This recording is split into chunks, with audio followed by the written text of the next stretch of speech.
cigarettes in a hairband. Commas in my head, man. Slumped over like a dead man. Red and black, but my bread, man. I'm the answer, never question. Lace up, learn a lesson. Bitch, I'm saucing, I do this often. Don't do no talking, my options right when I walk in. Jump on them Jordans, I'm ballin'. Money jumping, like I'm Davis from New Orleans. Oh, bitch, I'm hardin', I don't miss nothing. Hey, what's up guys, Beyond here, and for today's video, I'm going to be showing you guys how to have great positioning in Fortnite upon all platforms and all types of game modes. Also guys, before I start this video, I just want to say please go drop a sub to my friend Noble. He's the one who made me that amazing intro that I just showed you. This will be the intro that I will be using from now on for a bit.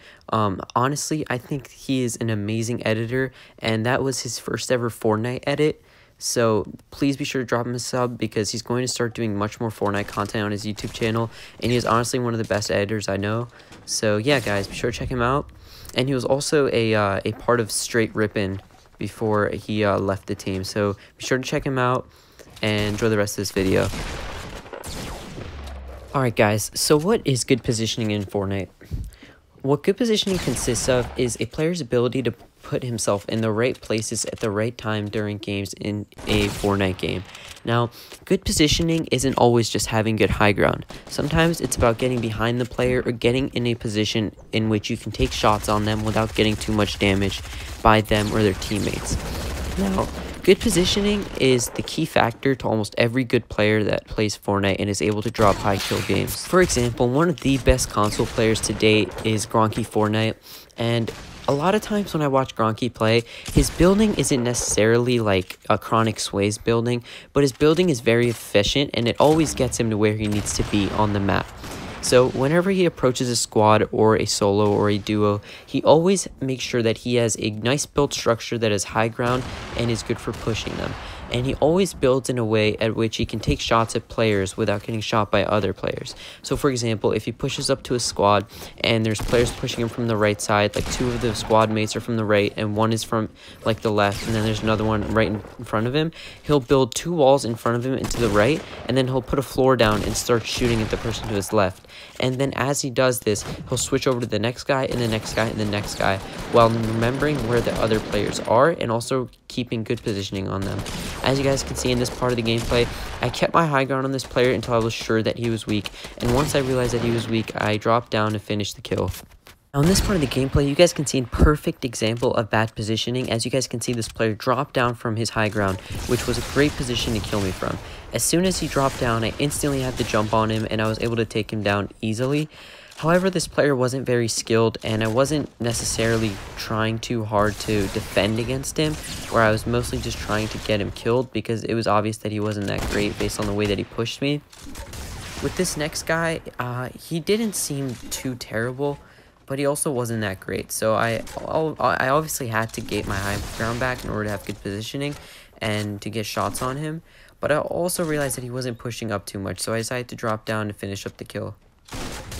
Now another key point in good positioning is not pushing into areas where you are under a lot of danger. So for example, at this point, this guy went inside of the building, and although I could have ran in and pumped him or shotgunned him, I decided to keep my distance and just destroy the building that he was in, because if I ran in, there might have been traps that he placed, or I might be running straight into his shot where he might be waiting for me around the corner with a pump angled right at the door. Now right here guys, I had really bad positioning considering that I was this low above low of the player, and what I did was I built above myself to make sure I didn't get shot, and somehow this guy decided to drop down from his 1x1, once again making a bad play and giving up his good positioning. And as soon as I saw him come down, I started building up, instilling it, and regaining the high ground. So at this point, as you guys can see, he had the good positioning, he lost it, I got it back, and bada bing, I instantly have the jump on him, and I have this huge advantage, which he does not have. However, I did get third-partied in this game, and I knew that the guy behind me was weak and that he was backing up so that I could shoot at this guy. And as soon as I heard him kind of letting his guard down to my side, I decided to drop down and take an easy shot at him. I knew that the other player was going to push me, so I had to finish this guy, and I knew he wasn't that good, seeing how he was playing before, so I decided to just bomb rush him. With this next guy, I was under pressure by the storm, and the update with the gliders hadn't came out yet, so I had to finish him quickly so that I can get out of the storm without dying. I ended up just barely making it by using the ice traps to get to the storm quickly. And yeah, that's how I got back. At this point, I was unfortunate enough to get attacked right as I was meting up after the storm. With this guy, what I decided to do was just keep building until I had an opportunity to gain high ground. And as soon as he stopped shooting to reload his gun, I built above and I turned. And of course, I got third-partied once again right out of the storm with no health. So at this point, I tried to get these two guys to fight each other, but this guy just ran right into my 1x1, so I trapped him and he walked out. And he started minigunning me, which is absolutely terrible at this point because I have no health. So I knew the best thing I could do was gain high ground on him before his minigun got his shots off. So I started to get my high ground and I got trapped inside of the storm here because if I moved back to the storm, I definitely would have died. And if I also pushed him, I would have died. So I got a very lucky trap kill right here. And this guy ended up running into the storm and dying basically. So I got lucky enough to be able to met up, and actually he didn't die. He just like me went and met it up, and we ended up colliding again once the storm pushed. I was lucky enough to get his grappler, and that helped me get out of the storm, but I also had very low health. Now as we approach the end game here, I got rocketed, and once again I had like no health, and I was getting shot by the new rocket. So I knew that I had to get out of here, but I couldn't necessarily get high ground because the guy would just shoot me down. So by using my good positioning, I kept low ground while also playing it safe. And as soon as I realized it was clear to move, I ran around and I tried to find meds. And luckily, guys, at this point, I opened a supply drop and I got a chug out of it. But once again, as I started to drink it, I started getting shot at and I was put under a lot of pressure. So I decided to just wait this one out by building, and as you can see I changed my my materials to brick, which I honestly should have changed to metal because metal is even stronger than brick. And I rotated my ramp here in order to not take damage from him just in case his shots got through my wall. And as soon as I had an opportunity, once again I gained my high ground and I escaped from this guy. I decided to go back to put a trap down just in case he tries to use my launch pad, but it wasn't really much use. It hit him once and then he got away from me, and I ended up just meting up in this 1x1 while letting him escape.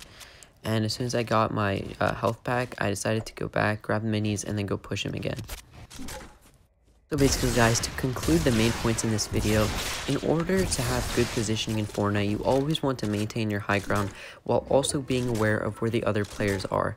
As you do this, you always want to be the person that's shooting the person in the back or third partying, and you always want to have a good angle on the person in which they can't hurt you, but you can hurt them. And that is basically the key to having good positioning. As long as you guys keep those key topics in your mind as you're playing, you will always have good positioning, and in time your positioning will only improve. So thanks for watching this video. I hope you picked up something from what I've been saying and you guys can apply it into your gameplays. And be sure to subscribe if you're new to the channel, and thank you so much for watching. Also, guys, be sure to go check out the channel of the Noble Spartan. He is an amazing editor, once again, and his channel link is in the description and the pinned comment in the comment section.